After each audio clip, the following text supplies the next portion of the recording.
آج کا جو ہمارا موضوع ہے وہ پاکستان کی تاریخ کا ایک ایسا پہلو ہے جس پر اکثر کھل کر بات نہیں ہوتی۔ جی، قدرتی آفات میں پاکستان آرمی کا کردار۔ بالکل، اور ہمارے پاس جو مواد ہے وہ ظہیر احمد میر صاحب کی کتاب دی جرنلز آف پاکستان پر مبنی ایک تجزیے کے کچھ حصے ہیں۔ تو آج ہم یہی سمجھنے کی کوشش کریں گے کہ فوج کا یہ کردار آخر شروع کیسے ہوا اور وقت کے ساتھ اس نے ایک منظم شکل کیسے اختیار کی۔ بات کا آغاز ایک بہت ہی دلچسپ بلکہ شاعرانہ جملے سے ہوتا ہے جو ذرائع میں بیان کیا گیا ہے۔ ہاں، وہ جب تباہی آتی ہے والا جملہ۔ جی، جب تباہی آتی ہے تو قومیں مدد ڈھونڈتی ہیں، اور پاکستان میں وہ مدد وردی میں آتی ہے۔ یہ خیال کہ فوج صرف سرحدوں کی نہیں بلکہ انسانیت کی بھی محافظ ہے، آج کی گفتگو کا سمجھ لیں مرکزی نقطہ ہے۔ بالکل، اور مزے کی بات یہ ہے کہ ذرائع ہمیں بتاتے ہیں کہ یہ صلاحیت کوئی راتوں رات نہیں بن گئی، اس کے پیچھے کئی دہائیوں کے تجربات اور بڑے پالیسی فیصلے تھے۔ اچھا، جی، یہ کوئی حادثاتی عمل نہیں تھا بلکہ ایک سوچا سمجھا سفر تھا جس کی جڑیں پاکستان کی ابتدائی تاریخ میں پیوست ہیں۔ تو یہ سارا سفر یہ شروع کہاں سے ہوتا ہے؟ ذرائع تو ایوب خان کے دور کا ذکر کرتے ہیں۔ جی، وہیں سے ایک منظم ریلیف آپریشنز کا باقاعدہ آغاز ہوا۔ یہی میرا سوال تھا کہ یہ جو لفظ منظم ہے اس پر اتنا زور کیوں ہے؟ مطلب اس سے پہلے مدد نہیں ہوتی تھی کیا؟ نئی مدد تو ہوتی تھی لیکن منظم کا لفظ یہاں بہت اہم ہے۔ یہ بہت اچھا سوال ہے آپ کا۔ شکریہ۔ یہاں منظم کا مطلب صرف سامان پہنچانے سے کہیں زیادہ تھا۔ اس سے پہلے امدادی کارروائیاں زیادہ تر ہنگامی اور مقامی سطح پر ہوتی تھیں۔ ایوب دور میں پہلی بار اسے ایک قومی سطح کی مربوط کوشش میں تبدیل کیا گیا۔ اچھا، کتاب میں مثالیں دی گئی ہیں کہ سیلاب سے متاثرہ علاقوں میں صرف لوگوں کو بچایا نہیں گیا بلکہ فوج کے انجینئرنگ وسائل کو انفراسٹرکچر کی بحالی کے لیے استعمال کیا گیا۔ اچھا، یعنی صرف لوگوں کو محفوظ جگہ پہنچا کر کام ختم نہیں ہو جاتا تھا؟ جی نہیں، اصل کام تو اس کے بعد شروع ہوتا تھا۔ ذرائع میں ذکر ہے کہ فوج کی انجینئرنگ کور نے ٹوٹے ہوئے پلوں کو دنوں کے اندر دوبارہ تعمیر کیا، تباہ شدہ سڑکوں کو قابل استعمال بنایا، واہ، اور متاثرین کو عارضی کیمپوں میں منظم طریقے سے منتقل کیا۔ یہ ایک بہت بڑی تبدیلی تھی۔ تو یہ صرف ہنگامی مدد نہیں تھی، یہ تو باقاعدہ تعمیر نو کی شروعات تھی۔ بالکل، مصنف کے مطابق یہی وہ بنیاد تھی جس نے فوج کو قوم کا محافظ انسانیت کا تشخص دیا۔ یہ ایک بہت بڑا اور طاقتور لقب ہے، محافظ انسانیت۔ لیکن یہاں ایک سوال ذہن میں آتا ہے۔ جی پوچھیں۔ جب فوج کسی کام کو اتنی قابلیت اور وسائل کے ساتھ سنبھال لیتی ہے تو کیا ذرائع اس بات پر کوئی روشنی ڈالتے ہیں کہ اس کا سولے داروں کی نشوونما پر کیا اثر پڑتا ہے؟ کیا فوج کی اہلیت نے نادانستہ طور پر سولے داروں کو پنپنے کا موقع ہی نہیں دیا؟ یہ ایک بہت اہم نقطہ ہے۔ اگرچہ ذرائع براہ راست اس سوال کا جواب نہیں دیتے، لیکن ان کا تجزیہ اس طرف اشارہ کرتا ہے کہ اس وقت ریاست کے جو سول ادارے تھے وہ اتنے بڑے پیمانے کی آفات سے نمٹنے کے لیے سچ پوچھیں تو تیار ہی نہیں تھے۔ اچھا، فوج نے اس خلا کو پر کیا جو موجود تھا۔ تو مصنف کے نقطہ نظر سے یہ کسی کا کردار چھیننے کی بات نہیں تھی بلکہ ایک ضرورت کو پورا کرنے کی بات تھی جس کے لیے کوئی اور تیار نہیں تھا۔ ٹھیک ہے، تو بنیاد تو رکھ دی گئی، لیکن کسی بھی نظام کو پائیدار بنانے کے لیے صرف بنیاد کافی نہیں ہوتی۔ بالکل نہیں۔ اسے ایک مستقل ڈھانچے کی ضرورت ہوتی ہے۔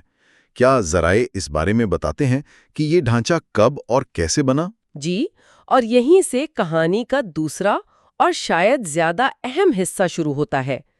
ذرائع کے مطابق ضیاء الحق کے دور میں اس کام کو ایک باقاعدہ ادارہ جاتی شکل دی گئی۔ ادارہ جاتی شکل؟ جی، ایوب خان کے دور میں جو کچھ کیا گیا وہ ایک بہترین رد عمل تھا، لیکن وہ پھر بھی ایک ری ایکٹیو ماڈل تھا، یعنی آفت آنے کے بعد حرکت میں آنا۔ ضیاء دور میں اس سوچ کو بنیادی طور پر تبدیل کیا گیا۔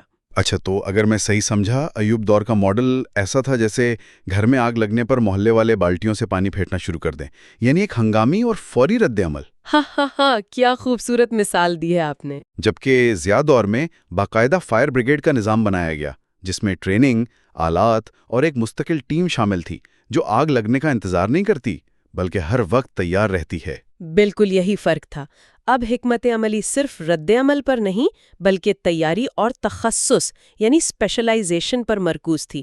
یہ ایک ایڈ ہاک اپروچ سے ایک پرو ایکٹیو اپروچ کی طرف منتقلی تھی۔ یہ تو کمال کی بات ہے، یعنی فوج نے صرف مسئلہ حل نہیں کیا بلکہ مستقبل میں آنے والے مسائل کے لیے خود کو ہی بدل ڈالا۔ ذرائع اس تبدیلی کی کوئی ٹھوس مثال دیتے ہیں کہ یہ اسپیشلائزیشن عملی طور پر کیسی نظر آتی تھی؟ جی ہاں، مصنف نے 2 اہم شعبوں پر روشنی ڈالی ہے۔ پہلا، آرمی کی انجینئرنگ اور میڈیکل کور کو خاص طور پر قدرتی آفات سے نمٹنے کی تربیت دی گئی۔ اچھا، اس کا مطلب یہ ہے کہ ان یونٹس کے پاس اب دوہری مہارت تھی، وہ جنگ کے لیے بھی تیار تھے اور سیلاب یا زلزلے کے لیے بھی۔ تو باقاعدہ مشقیں ہوتی تھیں؟ بالکل۔ مثال کے طور پر کتاب میں شاید ذکر ہو کہ انجینئرنگ کور نے مخصوص طور پر بیلی پل بنانے کی مشقیں کیں جو زلزلہ زدہ علاقوں میں فوری رابطہ بحال کرنے کے لیے ضروری ہیں، یا میڈیکل کور نے وباؤں سے نمٹنے کے لیے فیلڈ ہسپتال قائم کرنے کی ڈرلز کی۔ یعنی یہ صرف تھیوری نہیں تھی، باقاعدہ عملی مشقیں ہوتی تھیں۔ جی، اور دوسرا بڑا قدم یہ تھا کہ زلزلوں، وباؤں اور دیگر قدرتی آفات میں فوری اور مؤثر رد عمل کے لیے باقاعدہ ادارے اور پروٹوکول قائم کیے گئے۔ ایک منٹ، ادارے مطلب کس قسم کے ادارے؟ مطلب یہ کہ اب یہ کسی کمانڈر کی ذاتی دلچسپی پر منحصر نہیں تھا، بلکہ ایک پورا نظام موجود تھا جو کسی بھی آفت کی اطلاع ملتے ہی خود بخود متحرک ہو جاتا تھا۔ یہ ایک وقتی مدد سے آگے بڑھ کر ایک پائیدار صلاحیت یعنی سسٹینیبل کیپیبلٹی بنانے کا عمل تھا۔ یہ جو آپ پرو ایکٹیو اپروچ کی بات کر رہی ہیں، ذرائع کے مطابق اس کے پیچھے سوچ کیا تھی؟ کیا یہ صرف کارکردگی بڑھانے کا معاملہ تھا یا اس کے کوئی اور اسٹریٹجک مقاصد بھی تھے؟ مصنف کا تجزیہ یہ کہتا ہے کہ اس کے پیچھے ایک گہری اسٹریٹجک سوچ تھی۔ مقصد یہ تھا کہ فوج کو ایک ایسی قوت بنایا جائے جو ملک کو صرف بیرونی خطرات سے نہیں بلکہ اندرونی بحرانوں سے بھی بچا سکے۔ صحیح۔ ایک بڑی قدرتی آفت کسی بھی ملک کو معاشی اور سماجی طور پر کئی سال پیچھے دھکیل سکتی ہے۔ اس صلاحیت کو ادارہ جاتی شکل دے کر فوج نے قومی سلامتی کے تصور کو وسعت دی۔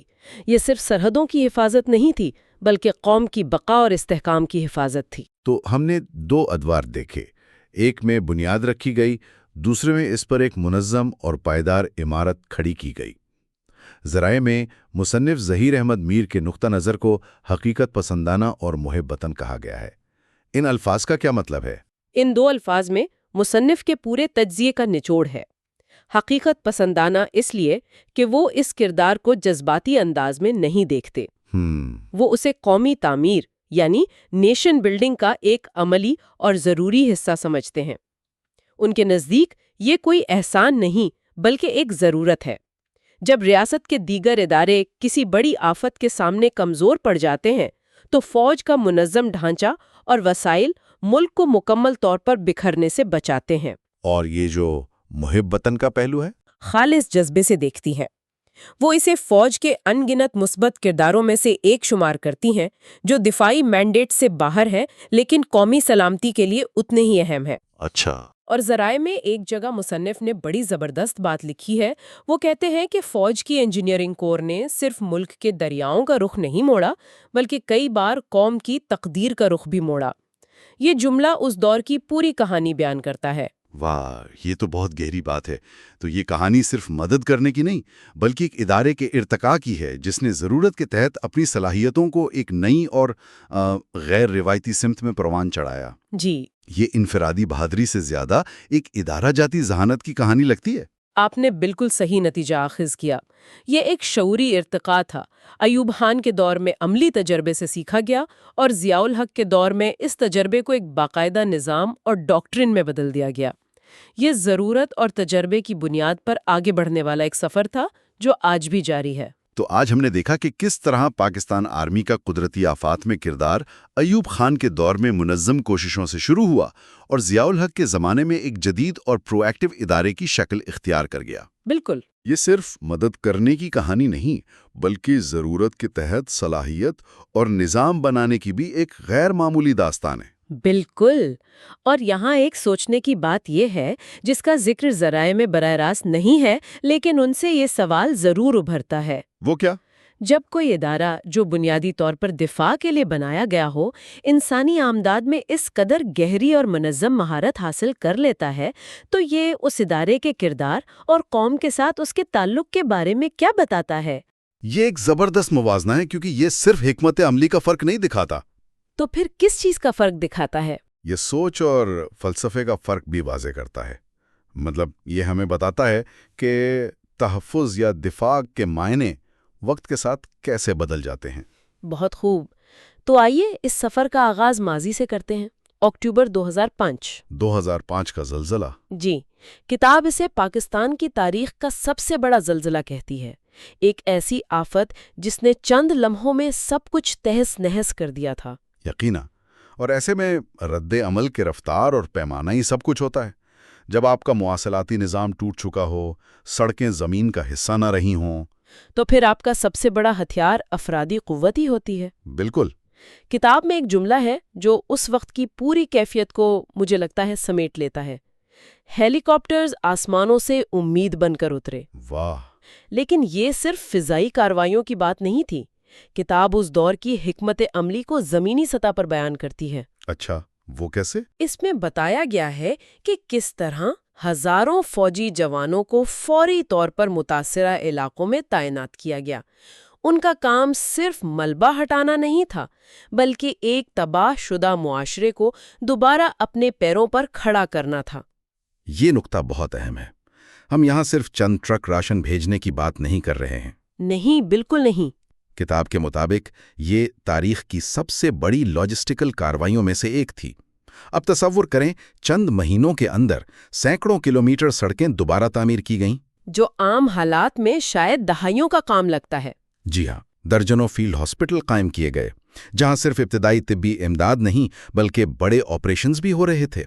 یہ ایک ری ایکٹیو ماڈل تھا. ری ایکٹیو ماڈل سے کیا مراد ہے؟ یعنی آفت آنے کے بعد اس کا بھرپور جواب دینا، لیکن اسے غیر معمولی مہارت اور پیمانے پر نافذ کیا گیا. تو اس ماڈل کی اصل طاقت اس کی افرادی قوت اور تنظیم تھی. جی. کتاب میں اس بات کا بھی ذکر ہے کہ دنیا نے پاکستان کے نظم و ضبط اور رحم دلی کو سلام پیش کیا. بالکل.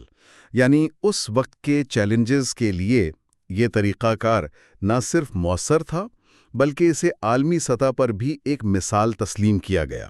تو اسے ہم ایک کامیاب حکمت عملی کہہ سکتے ہیں. اسے آپ بروٹ فورس کمپیشن کہہ سکتے ہیں. یعنی انسانی طاقت اور وسائل کو بے پناہ پیمانے پر استعمال کر کے بحران پر قابو پانا. اور اس وقت یہی سب سے بہترین حکمت عملی تھی. کیونکہ ٹیکنالوجی کا انفراسٹرکچر ہی تباہ ہو چکا تھا. جی. جب سب کچھ تباہ ہو جائے تو انسانی عزم ہی سب سے بڑی ٹیکنالوجی بن جاتا ہے. لیکن یہاں ایک سوال پیدا ہوتا ہے کہ کیا وہ ماڈل آج بھی اتنا ہی مؤثر ثابت ہوگا؟ بالکل. آج کی دنیا میں جہاں ہم سیلاب آنے سے ہفتوں پہلے اس کی پیشگوئی کر سکتے ہیں، کیا ہمیں اب بھی تباہی کا انتظار کرنا چاہیے؟ آپ نے میری زبان کی بات چھین لی. میرے خیال میں کتاب کا دوسرا حصہ اسی سوال کا گہرائی میں جواب دیتا ہے اور ہمیں موجودہ دور میں لے آتا ہے، جس کا ذکر فیلڈ مارشل سید عاصم منیر کے حوالے سے کیا گیا ہے. جی ہاں. اور یہاں آ کر کتاب ایک بہت بڑا دعویٰ کرتی ہے. وہ کہتی ہے ریلیف ڈیجیٹل ہو چکی ہے. یہ سننے میں تو بہت جدید لگتا ہے. لیکن اس کا اصل مطلب کیا ہے؟ کیا آپ فوجی جوانوں کی جگہ ڈرونز نے لے لی ہیں؟ نہیں، یہ ایک طاقتور جملہ ہے، لیکن شاید ہمیں اسے تھوڑا احتیاط سے دیکھنا چاہیے. کتاب کا اصل نقطہ یہ نہیں کہ انسانی مدد ختم ہو گئی ہے. اچھا. بلکہ یہ کہ ڈیجیٹل ٹولز اس مدد کو 1000 گنا زیادہ مؤثر اور بروقت بنا رہے ہیں. کوئی مثال دے سکتے ہیں؟ جی، جیسے کتاب میں مصنوعی ذہانت یعنی AI سسٹمز کا ذکر ہے. فرض کریں AI موسمیاتی ڈیٹا، دریاؤں کے بہاؤ اور زمین کی ساخت کا تجزیہ کر کے یہ پیشگوئی کرتا ہے کہ آئندہ 72 گھنٹوں میں کون سے 3 دیہات سیلاب کی زد میں آ سکتے ہیں. اچھا، تو یہ تو پیشگی اطلاع ہوگی. یہ صرف اطلاع نہیں، یہ ایکشن پلان ہے. کیسے؟ اب ڈرونز کے ذریعے ان مخصوص علاقوں میں نہ صرف وارننگ کے پیمفلٹ گرائے جا سکتے ہیں، بلکہ جان بچانے والی ادویات یا راشن کے پیکٹ بھی پہنچائے جا سکتے ہیں، وہ بھی سڑکیں تباہ ہونے سے پہلے. صحیح. تو اب ریسکیو ٹیم اندھیرے میں تیر نہیں چلا رہی، اسے ٹھیک ٹھیک معلوم ہے کہ سب سے زیادہ خطرے میں کون ہے. یعنی ڈرون خود کسی کو ملبے سے نہیں نکال سکتا. نہیں، لیکن وہ ریسکیو ٹیم کو بتا سکتا ہے کہ ملبہ ہٹانا کہاں سے شروع کرنا ہے، جہاں زندگی کے آثار ملنے کا امکان سب سے زیادہ ہے. تو یہ ڈیجیٹلائزیشن دراصل انسانی کوششوں کو سپر چارج کرنے کا نام ہے۔ بالکل۔ یہ تو واقعی ایک بہت بڑی تبدیلی ہے۔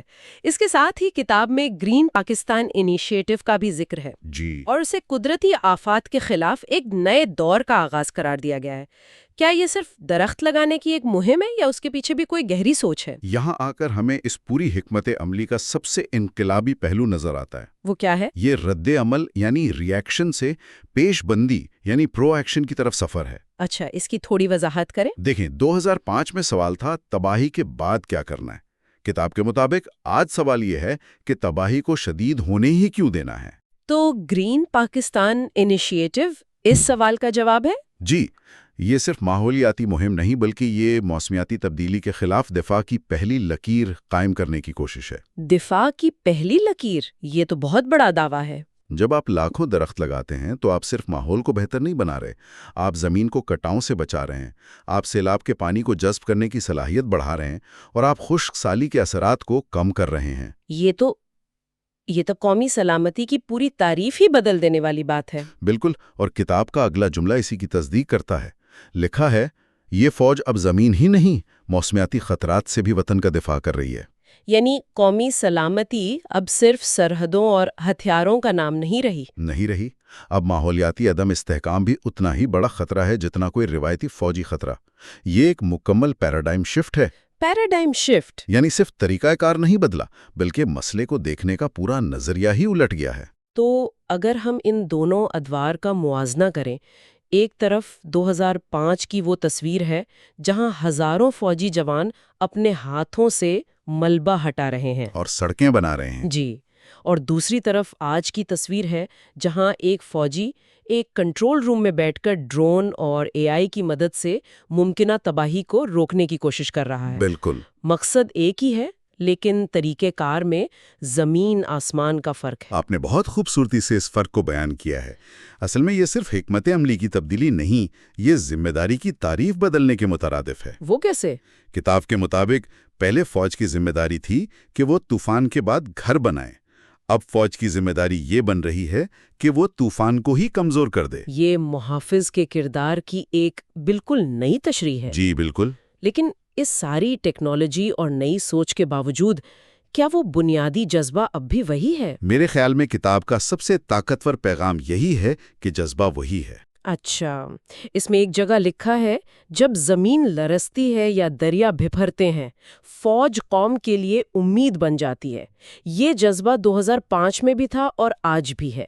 تو یہ اس ادارے کے کردار کا ایک مستقل حصہ ہے؟ ایک اٹل حصہ ہے، بس اوزار اور فلسفہ بدل گیا ہے۔ یہ اس ادارے کا تصویراتی ارتقاء یعنی اسٹریٹجک ایوولوشن ہے۔ صحیح۔ یہ اس حقیقت کا اعتراف ہے کہ 21ویں صدی کے خطرات سے 21ویں صدی کے طریقوں سے ہی نمٹا جا سکتا ہے۔ کتاب کے آخر میں ایک بہت گہری بات لکھی ہے جو اس پوری بحث کو سمیٹ دیتی ہے۔ کہا گیا ہے کہ ان سپاہیوں کا کام صرف سرحدوں کی حفاظت کرنا نہیں بلکہ بحران کے وقت دلوں کی حفاظت کرنا بھی ہے۔ بہت خوبصورت بات ہے۔ یہ جملہ دونوں ادوار پر بالکل فٹ بیٹھتا ہے۔ یقیناً، چاہے وہ 2005 میں کسی بزرگ کو اپنے ہاتھوں سے ملبے سے نکالنا ہو یا 2024 میں ایک ڈرون کے ذریعے دور دراز گاؤں میں ادویات پہنچانا ہو، مقصد ایک ہی ہے۔ انسانی جان کا تحفظ اور قوم کے دل میں امید کو زندہ رکھنا۔ جی، ٹیکنالوجی جتنی بھی ترقی کر لے، اس جذبے کا کوئی نعمل بدل نہیں۔ کتاب کا اختتام پاکستان زندہ باد کے نعرے پر ہوتا ہے جو اس پورے بیانیے کو ایک قومی جذبے کے دھاگے میں پرو دیتا ہے۔ یہ گفتگو ہمیں دکھاتی ہے کہ کس طرح دفاع کا تصور زمینی تعمیر نو سے ماحولیاتی نظام کے تحفظ تک وسیع ہو گیا ہے۔ اور یہ ایک ایسا سفر ہے جو ابھی جاری ہے۔ ہر نئی آفت، ہر نیا چیلنج اس حکمت عملی کو مزید نکھارے گا۔ اور یہیں پر ہم اپنے سننے والوں کے لیے غور کرنے کے لیے ایک سوال چھوڑ جاتے ہیں۔ آج ہم نے دیکھا کہ دفاع کا تصور سرحدوں سے نکل کر ماحولیات تک پہنچ گیا ہے۔ جی، جیسے جیسے ٹیکنالوجی اور خطرات مزید پیچیدہ ہوں گے، قومی دفاع کے تصور میں اگلی بڑی تبدیلی کیا ہو سکتی ہے؟ کیا مستقبل کی جنگیں پانی کے ذخائر پر لڑی جائیں گی؟ یا شاید اگلا دفاعی محاذ سائبر سپیس میں ہو، جہاں ایک وائرس پورے ملک کے انفراسٹرکچر کو مفلوج کر سکتا ہے؟ اس پر سوچئے گا۔